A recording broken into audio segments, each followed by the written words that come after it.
نجاح الموجي صاحب الإفيهات الحية الذي انتظر موته في البلكونة. يعتبر الفنان الراحل نجاح الموجي واحد من أشهر نجوم الكوميديا الذين برزوا في تمانينات وتسعينات القرن الماضي، كونه يعد من أبناء مدرسة الخروج عن النص.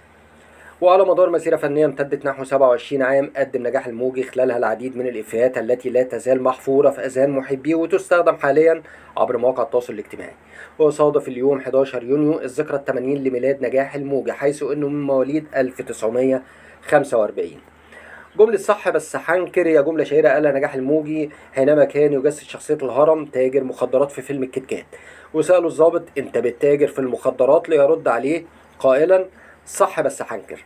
شارك في فيلم الكيت كات عدد كبير من النجوم، منهم محمود عبد العزيز ونجاح الموجي وأمينة رزق وشريف منير وعايدة رياض، والفيلم من تأليف إبراهيم أصلان وداوود عبد السيد، وإنتاج حسين الملا، وإخراج داوود عبد السيد. كمان جملة أنا الشعب اشتهر نجاح الموجي بمقولته في مسرحية المتزوجون حينما سألوا الراحل جورج سيدهم بتفهم في السياسة؟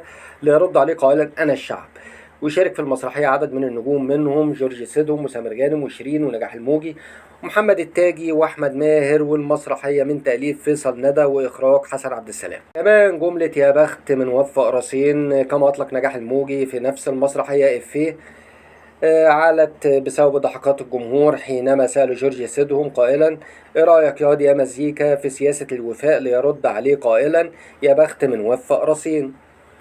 كمان جملة الحرام هو اللي بيجي لحد عندنا، مقولة ذكرها نجاح الموجي أمام الراحل عادل أدهم في فيلم صاحب الإدارة بواب العمارة، حينما قال له الأخير أنا ما روحش للحرام. ليرد عليه الموجي حرام إيه يا جدع؟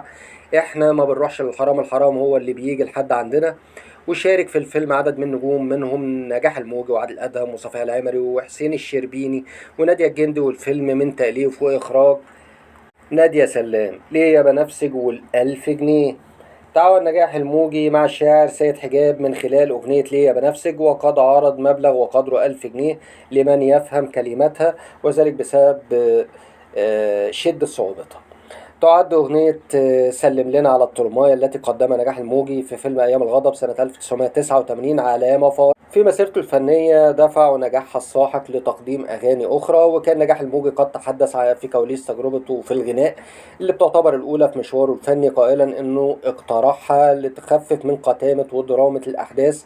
وأضاف أثناء استضافته ببرنامج حكاية غنوة إنه كان لم يخطر على باله قط إنه يدخل مجال الغناء، لكنه عندما درس الموضوع جيدا وعندما قرأ سيناريو الفيلم بشكل جيد وجد النصف الأول من الفيلم دراما وتراجيدي، والجزء الثاني من الأغنية أكتر قتامة وتراجيدي.